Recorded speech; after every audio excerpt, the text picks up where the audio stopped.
We're back at Modern Art Blitz's LA Art Show live feed. We are doing episodes every day through Sunday here at the LA Art Show from the floor, from the VIP booth. We have a booth in the VIP booth via the Banana Caster. The Banana Caster is an invention of Dronebox Laboratories that streams the highest definition video live via the internet. Okay. Robert Williams is my guest. I'm your host, Matt Gleason. Robert, I want to talk about what you've got going on right now. We talked about art history. We talked about publishing history. Let's talk about right now. Now, there was a show, I believe it emanated from Barnsdall Art Park, the LA Municipal Art Gallery. Well, let me put my modesty on the shelf here. Uh-oh. This would be a good little dissertation for young artists.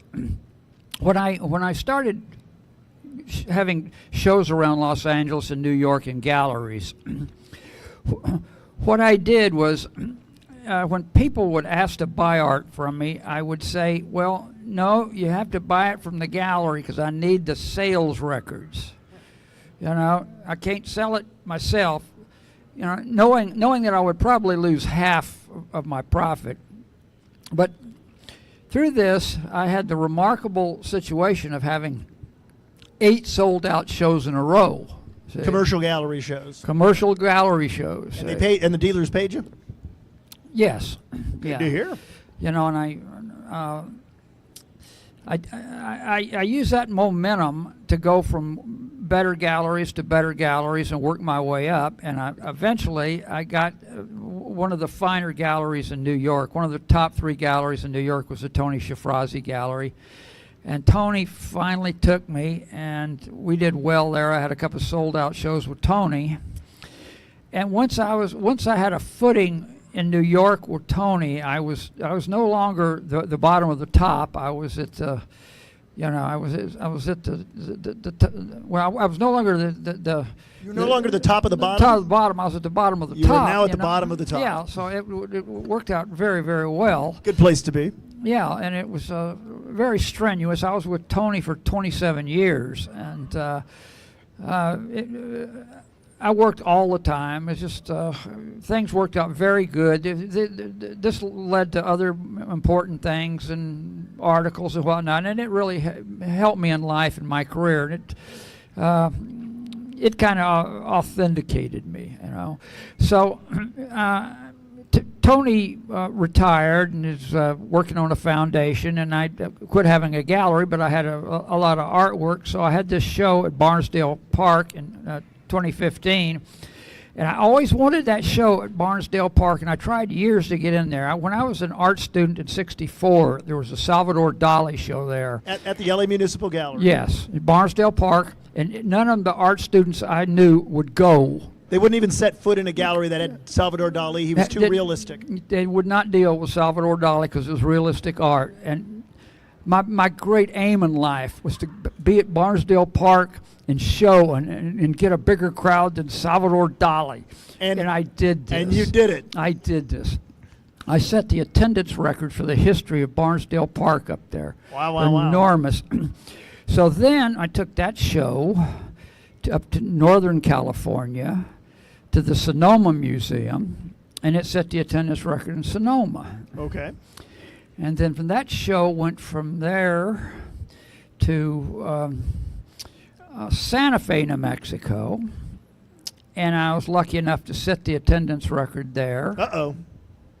I see where this is going. And I'm trying to think where the next show Was it in Indiana somewhere?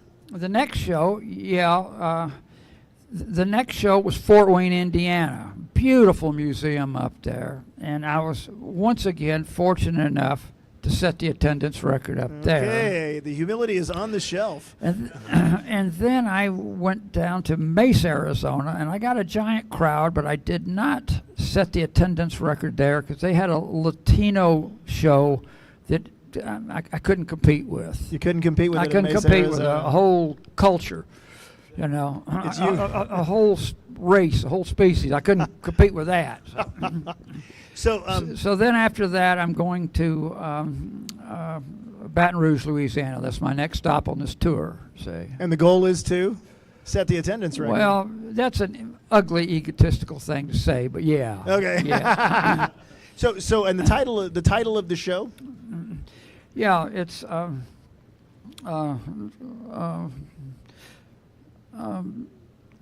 I don't remember. Just What's the title of the show? Slang Aesthetics? Slang Aesthetics, yeah. Slang Aesthetics. Now it's been 2 years since it was here in Los Angeles, Yeah. maybe 3. Yeah. And I mean, the opening was mobbed, great time, and all new work too. Yeah. All new work.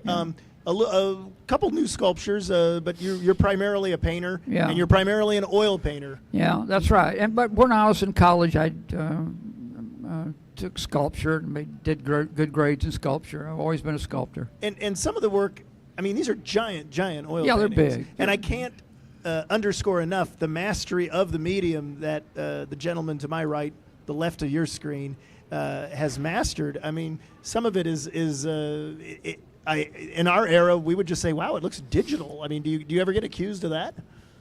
Well, I mean, it's not. Some people feel that the work isn't painterly. See. Because you don't have a lot of elbow in it. Yeah. Now, some of the earlier zombie paintings, I'd get back and just slap paint on there, spattered on there, so it looked painterly. And to save time, right? Yeah. I'd kind of phony up the painterly look, you know. People don't seem to understand it. These great paintings that were done 200, 300 years ago that were very painterly, the painters would work very hard to make them look painterly. You know, they would practice on a hand, 3 days to make it look like it was just dashed out in a minute. So, I just love that intense realism that you just for people who've got an investigative visual skills. I just want to give them something to look for. To throw the steak out there, throw the raw meat out there visually.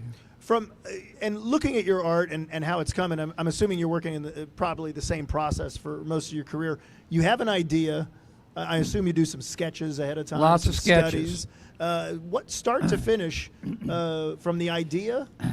How long till you just start bothering to start scribbling it down? Well, the thing about the paintings is they're in my mind very attractive, but they don't lend themselves to interior decorating, and especially the early zombie paintings that had such energetic, gratuitous sex and violence. Those people referred to those as living room destroyers. You couldn't put them up in your house. And today, I've had people tell me, I said, well, God, I love that painting, but I don't know if I could put that up in my house. And I explained to them, well, this isn't for to put up in your house. This is supposed to go in your special viewing chapel. How many collectors have that, right? Anyway, I share the same thing, the same problem that conceptualists have, that this stuff's beyond decorating your house. And like Picasso very wisely said one time, I don't decorate people's apartments. So you've got you sketch it out. Is it like a couple of months of sketches, a couple of weeks? Well, do you work at one thing? It depends how big and how important it is. Well, and when you do a real big painting and you're going to put a lot of time on it, that sucker better be great. Well, you're going to be halfway through a painting and discover this is pretty funky. What's a lot of time? What's a lot of time once you got the canvas and you still do that? Real large paintings with a lot of detail. I could go up to 8 or 9 months. Do you still do the nailing of the canvas yourself? Oh yeah. I've always stretched my own canvas. Stretch your own canvas. Make my own stretcher bars. Yeah, hammer them on with tacks. No staples. Okay, and so 9 months to make a painting. Well, that's a big, serious painting. Big one. My favorite painting was the mask gets used for one party and then that took a long time. That was a giant painting. Yeah. And it could so when we go to the show, there's so much fantastic work. But you're looking at. I've done about 25 paintings that size in my life. Is it like was Slang Aesthetics 5 years of your life, decade of your life? No. The Slang Aesthetics show, maybe 2 years. 2 years of your life? 2 or 3 So you're years. working on multiple things at one time? No, one at a time. You work one painting at a time? One painting at a time. Okay, and then have you added to the show since its Yes. initial... Okay, so I put 1 or 2 paintings in every venue. Okay, so you add some, take some out? Yeah. Okay, a little editing, a little curating. Yeah. And who curates the show with you? Somebody from the venue, or do you do it all yourself? That's someone from the venue. Oh, okay. Yeah. And it's breaking attendance records wherever it goes. Well, I've been, I knock on wood, I've been fortunate up to this far, point. so good. You know. Now, you have to understand, since Juxtapose started, there's been a lot of young, very talented artists that rival me or exceed me, see.